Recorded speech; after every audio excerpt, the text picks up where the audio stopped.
आज आपण बनवणार आहोत मसाले भात। एकदम झटपट असा हा भात आपण बनवणार आहोत। कधी-कधी आपल्याला जेवण बनवायचा कंटाळा येतो, तर त्यावेळेस आपण हा मसाले भात नक्की ट्राय करू शकता। एकदम कमी वेळेत आणि झटपट असा होतो आणि चवीला पण एकदम अप्रतिम असा लागतो। तर मग चला सुरुवात करूया आपण मसाले भात बनवायला।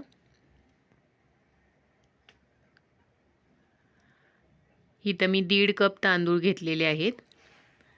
आता आपण हे चांगले धुवून घेऊया आणि यामध्ये दुसरं पाणी घालून आपण अर्ध्या तासासाठी भिजत ठेवूया। हे तांदूळ भिजेपर्यंत आपण भाज्या कट करून घ्यायच्या। मी इथं बटाटा घेतला, एक गाजर, फ्लॉवर आणि बीन्स। हे भाज्या आपण आपल्या आवडीप्रमाणे कमी जास्त घेऊ शकतो। भाज्या आपण तांदळापेक्षा थोड्या जास्त घ्यायच्या, म्हणजे मसाले भात आपला चांगला लागतो। आता एका कुकरमध्ये 1 चमचा तेल घातलंय मी आणि 2 चमचे तूप घातलंय। तुपामुळे भाताला चांगली टेस्ट येते, त्यामुळे आपण इथं तूप घातलेलं आहे। आता हे गरम झालं की यामध्ये आपण 1 चमचा मोहरी, 1 चमचा जिरे घालून घेऊया। थोडं भाजल्यानंतर आपण त्यामध्ये एक बारीक कट केलेला कांदा घालून घेऊया। हा पण आपल्याला 2 मिनिटं भाजून घ्यायचा आहे। हलका भाजला की आपण त्यामध्ये पुदिना, कढीपत्ता आणि मिरची घालून घेऊया। पुदिन्यामुळे भाताला चांगली टेस्ट येते, त्यामुळे पुदिना घातलाय। तुम्हाला नसेल आवडत तर तुम्ही स्किप करू शकता। आता हा थोडा भाजल्यानंतर आपण ह्यामध्ये 1 चमचा आलं लसूण पेस्ट घालूया आणि ही पण आपल्याला चांगली भाजून घ्यायची आहे। ह्याचा कच्चा पण सगळा निघून जातो भाजल्यामुळे। आता हे भाजल्यानंतर आपण ह्यामध्ये 1 टोमॅटो घालून घेऊया। इथं मी 1 टोमॅटो बारीक कट केलेला आहे, तो आपण घालून घेतलाय। आपण हा आता 2 मिनिटासाठी भाजून घेऊया।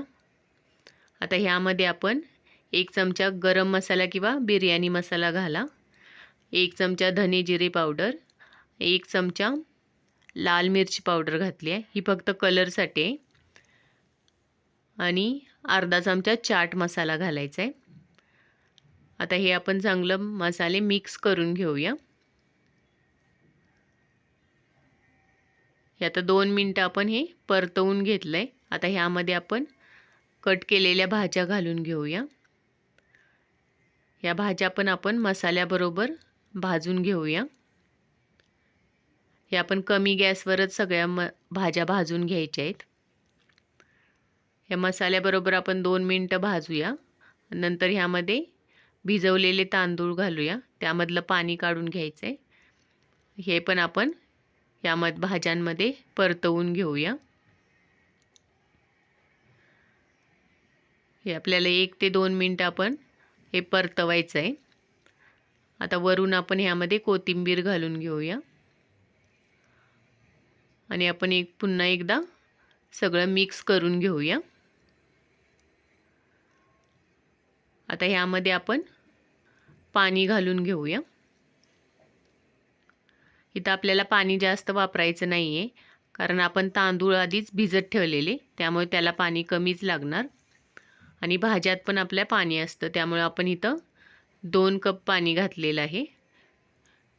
मी इथं 1.5 कप तांदूळ घेतलेले, त्यामुळे मी 2 कप पाणी घालते। आता आपण वरून ह्यामध्ये मीठ घालून घेऊया चवीनुसार। वरून झाकण लावून आपण 2 ते 3 शिट्ट्या करून घेऊया। आता पूर्ण मी शिट्ट्या करून घेतलेल्या आहेत, थोडा थंड होऊन दिलाय। आता आपण बघूया, भात आपला चांगला शिजलेला आहे। याचा वास पण सगळ्या घरभर सुटलेला आहे